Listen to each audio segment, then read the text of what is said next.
Good morning all. ఇది మన కోయంబత్తూర్లో day -1 ఎందుకో మీకు నెక్స్ట్ వీడియోస్లో తెలుస్తుంది. సో అలా మార్నింగ్ లేచి ఇంకా ఫ్రెష్ అయిపోయి టిఫిన్ చేద్దామని బయటకు వచ్చాం. ఇక్కడ ఈరోజు సాంబార్తో ట్రై చేద్దామని ట్రై చేసాం. పర్వాలేదు, బాగానే ఉంది. సో ఇక్కడ యాక్చువల్గా ఏంటంటే మన ఆకును మనమే తీసుకోవాలి. ఇంకా పీజీస్ చూద్దామని ఇంకా బయటికి వెళ్ళి తిరుగుతుంటే సడన్గా ఈ బాబాయ్ వచ్చి మేము మీకు ఒక మంచి రూమ్ చూపిస్తామని తీసుకెళ్తున్నాడు. తన రూమ్ 2 BHKనో ఏదో అన్నారు. సో దాంట్లో 10K రెంట్ అని చెప్పారు.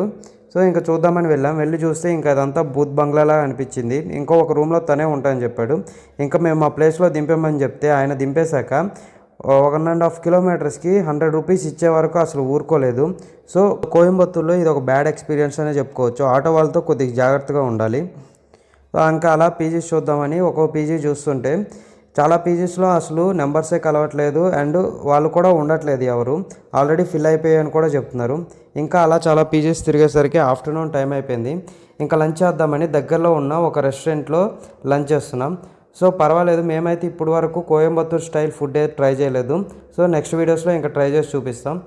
ఇంకా ఆఫ్టర్నూన్ రూమ్కి వచ్చేసి ఇంకా రెస్ట్ తీసుకున్నాం. సో ఇంకా చాలా రూమ్స్ తిరిగేసరికి చాలా టైం అయిపోయింది.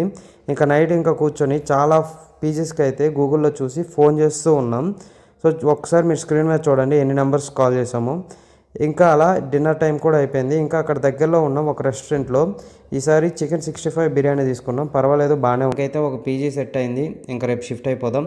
సో ఈ రోజుకి ఇంతే గైస్. ఇంకా రేపటి వీడియోలో కలుద్దాం. ఇంకా